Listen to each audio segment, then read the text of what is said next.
هلو. فاكرين في الفيديو اللي فات عملنا لوحة بسيطة وجميلة من 3 خطوط بس.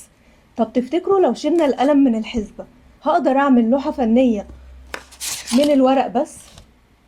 تعالوا نشوف هنعمل ايه. كل اللي هنحتاجه ورق ولزق، حتى مش هستخدم مقص. الورق هنا هو البطل.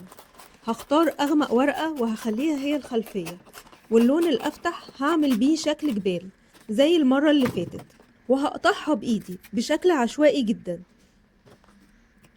وبعد كده هلزقها وتكون دي أول طبقة، وهعمل نفس الحكاية في الورقة التانية. الفكرة هنا في حاجتين.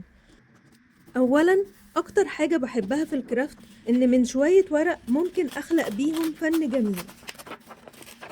الحاجة التانية اللي دايما بتكلم عليها ممكن تكون الحاجات اللي بنعرفها أو بنعملها قليلة جدا، أو مش متميزين في حاجة، أو إمكانياتنا المادية عادية، بس نقدر نخلق من أي حاجة بسيطة حياة جميلة لينا واللي حوالينا. مش لازم يبقى عندي الإمكانيات الفخمة والقدرات الجبارة علشان أتبسط. الفكرة في البساطة وتقدير الحاجات اللي حواليكوا، وتعرفوا قيمتها الحقيقية.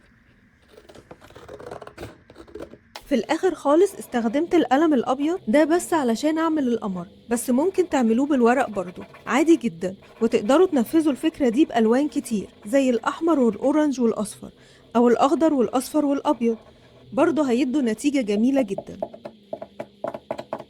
وبس كده، اتمنى يكون الفيديو عجبكم، واشوفكم على خير في الفيديو الجاي.